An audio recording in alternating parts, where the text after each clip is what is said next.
I look and I talk with other people in the industry across the country, and they tell me about this product or this product.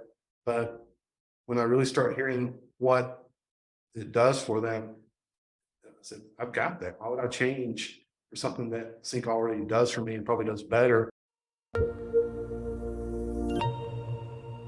My name's Rick Stroud. I'm the founder and CEO of Great Homes of South Carolina. We're a residential real estate brokerage located in the upstate of South Carolina with plans to expand across the state in the coming months. So we're certainly excited about that. We're going to do that because we have CINC to help us do that at a high level, measure business at a high level. Rick was recently in the office with us in Atlanta, meeting with our CEO, strategizing ways to improve that. Rick and his team has really had a lot of success with the platform, and they've really had some remarkable success as a team in general. And so we wanted to set up some time here to learn more of what's been working for Rick. Do you mind giving people some background about yourself? I know one of the things I've learned is you have a background as an air traffic controller. So I'm curious how you got into real estate, how you built your team, and why you ended up with CINC, and how it's been since you started working with CINC. I was an air traffic controller at one point. My first real job, I was a paramedic here in Greenville County, which is where I currently live. I did that for 6 or 7 years, and then decided my next step in life would be an air traffic controller. The EMS director used to love to tell the story that I couldn't handle the stress of being a paramedic, so I wanted to be an air traffic controller. But it really had its stressful moments, but it really was not. It's a fantastic job, and I love my time there. But I just discovered that I really wanted to go the entrepreneur route. Started getting involved in some residential flips and rentals. Me and a partner ended up buying a number of residential properties. Decided we needed to either start a management company or hire one. So we decided just to start one ourselves. So that sort of began our track in real estate as it exists today. Bought several companies. At one time, we were managing maybe 700 rentals. Moved over into sales and decided I liked that a lot better than I did rentals. So we sold off that part of the management company to one of our agents, actually, and he's still in business today. The 08, 09 market came along and changed up how everybody was doing business, included us.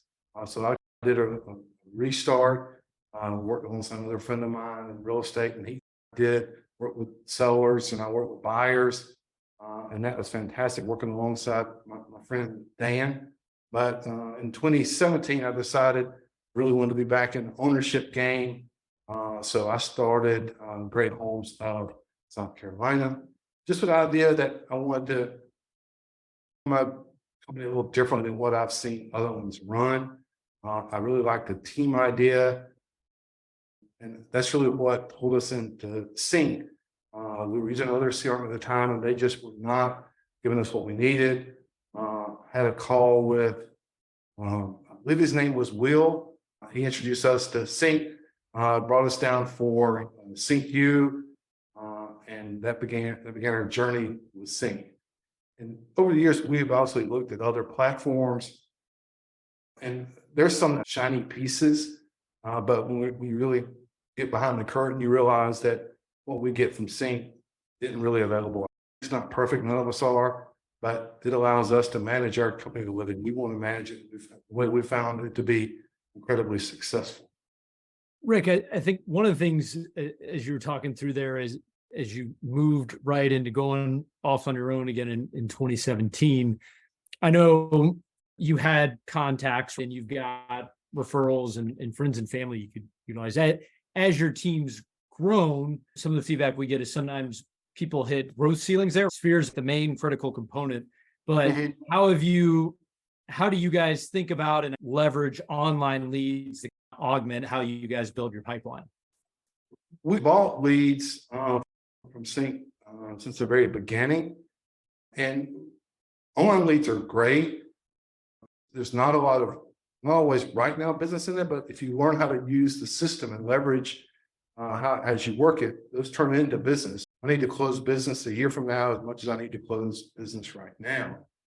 By staying engaged and following up, it turns into business, turns into very good business. Only is a portion, or as our friend Brewer says, is one of the pillars of our business.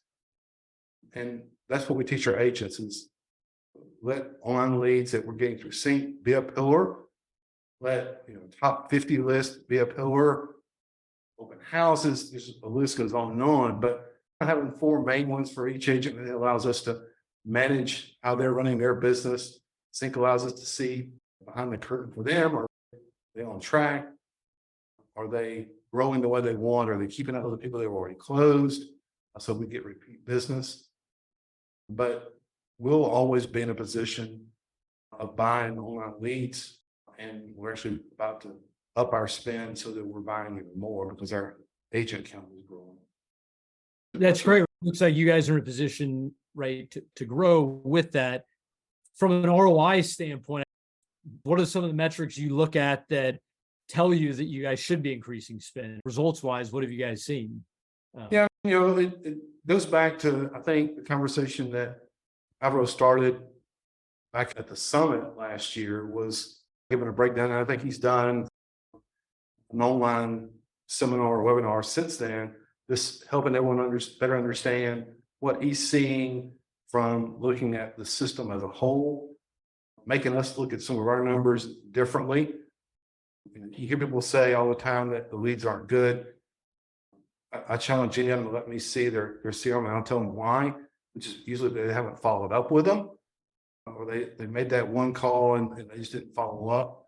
When you got people's names and you're following up the right way, they'll turn into business, right? And we're seeing, I think, with the level that we run our business, we should be able to capture probably 2% long leads that we're getting, but we do business differently and I think better.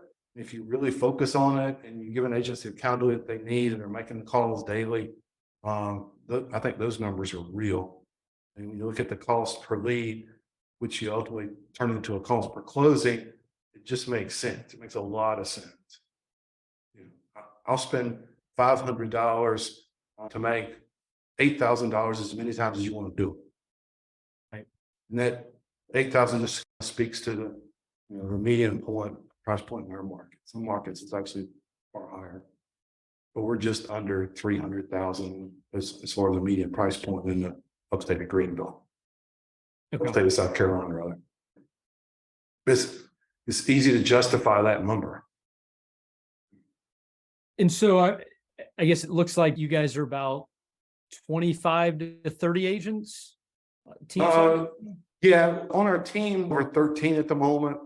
About to onboard 4 more. Our goal is to get to 20 over the next 90 days. We're sitting around 10 or 15 for a while. We wanted to perfect a few things, get better the way we were managing them. We've accomplished that now, so we're ready to increase the head count of our elite agents, as we call them, which is really the team. And roughly of those agents, about how much transaction volume, how much you guys typically seen in a year? We're looking for a minimum of 24 closings per agent is what we're pushing for. We've got some that are doing a little better than that, but if they're not looking to run their business at that level, they're not a good fit for the elite group, right? They've got to be fully engaged and want to build something that gives them a very rewarding income. And that's a number that we've decided is the bottom of production in order to get the leads, in order to get the coaching, the oversight that we give them. And I think it sounds like from there, you got to find your 24 transactions a year. It becomes very important how you prioritize your day and making sure you're focusing on the right things, either for other CINC users out there or other teams out there. Any best practices that you've seen work well in terms of having those individual agents segment their days working out of the CRM? Absolutely. And we call it our recipe. We start 4 days a week at 8 o'clock with a morning huddle call. We just talk about either the previous week's activity or the previous day's activity, what they accomplished, what had they intended to do, any challenges they may have.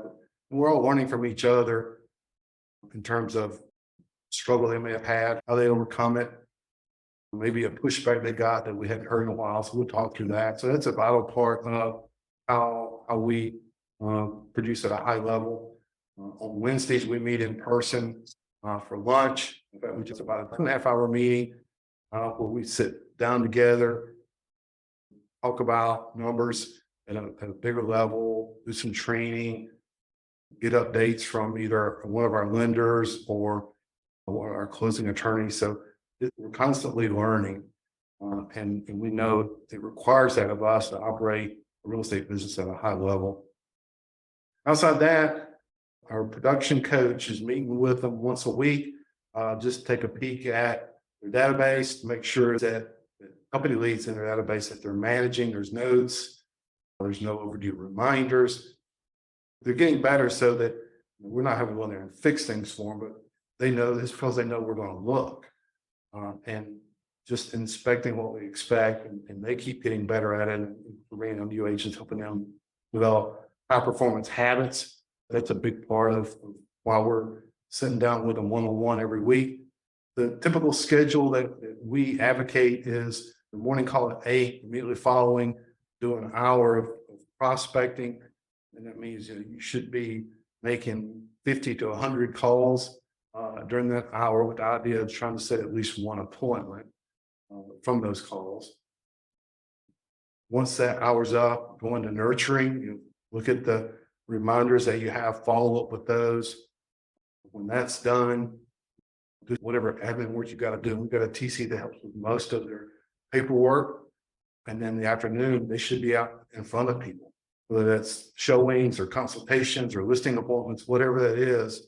That's where they should spend their afternoons. Not here in the office. We want to see them here. There's no clients hiding here at the office. From an automation standpoint, whether it's coming from CINC AI or using behavioral messaging or auto tracks, any best practices or any recent success stories you guys have seen work well in terms of leveraging the automation technology on the platform? We use some automation. We just don't want agents to become dependent on it. You know, if it gets a client or a prospect to respond, that's great. But we rely on making the dials, trying to get in touch with people. And we know that's where we stand our best chance. So even though we use automation to some degree, we don't want our agents to be distracted by it or feel like automation will take care of them. Make the calls. Yeah. You're going to have the advantage if you do that, because other agents don't make the calls. And when we do that, we've got a better chance of connecting with one of those leads that have come in that was probably contacted by 10 or 15 other agents since they've came into our database. Mm-hmm. I think the other thing on that with the team, now that you've got 10, 15 agents, bringing on 4 more potentially, one of the things we hear from a lot of other real estate teams out there is challenge is just holding people accountable to making sure that they're taking the actions, but then also as you're bringing new agents on, getting them trained up on software, getting them trained up on processes. Can you kind of talk through how you work with CINC to make sure your existing teams come up to speed, doing the right things, and then you're onboarding new people as they come in as quickly as possible? We've got a couple people that are, and I'm one of them, looking at the database a couple times a day, just looking to see, a lot of spot checks. We're not trying to catch the agents doing something bad. We're really trying to catch them doing something good. So we can point that out in our meetings. And I think that's an important part of looking at the database, not just constantly saying, you didn't do this, you didn't do this. But in doing so, we do see some things, a lead that needs to be called again, an overdue reminder. But from a management or a leadership perspective, you can't just give them this tool and say, I hope you do well with it. You've got to be engaged with it. And CINC's a very robust platform, does a lot of things, but it takes us treating it as a partner in our business. And that's really the story that we give new agents when they're coming on board. We start out by letting them watch some of the CINC onboarding videos. We try to work out, occasionally getting them down to Atlanta for the CINQ. And I've been to it probably 5 or 6 times now. I usually come with my team, and I've gotten to know a lot of people at CINC, so it's fun to just hang out with some of the folks there. And then as soon as they go through a week and a half or so of classroom where we get them dialing, and they're learning a lot. We're trying to teach them good habits right from the very beginning, how to make dials in sync, how to make good notes, use the right labels. So trying to set the right foundation right from the very beginning so they understand what our expectations are. And that makes our process easier, not simple, but easier. I think for us, which is what I've not seen from other companies, is our ability. I feel like I'm really engaged with my team and I understand what my team's doing based on CRM, right? And I'm sure there's lots of other great products out there, but I know what this one does. I know the people that are behind the product. I could get Steve Mernon on the phone today if I needed to. I could get Thomas Head on the phone today if I needed to. Probably could even get Alvaro to answer a text if I needed to help me with something. And I don't want to do it yourself platform, which is what I've seen from some of the other ones that are out there. They've got some nice bells and whistles, but at the end of the day, are they really going to help me manage my team the way that CINC does and provide us the leads that we understand, that has proven to be the leads that we want them to be? Yeah, I look and I talk with other people in the industry across the country, and they tell me about this product or this product. But when I really start hearing what it does for them, I said, I've got that. Why would I change for something that CINC already does for me and probably does better? Plus, I've got to learn another platform. No value in that to me. But I've talked to other people that were considering CINC. My message to them typically is, first of all, you have to understand that CINC's a very robust platform, right? You're not going to learn it in a day. There is a learning curve, as it would be with any of them.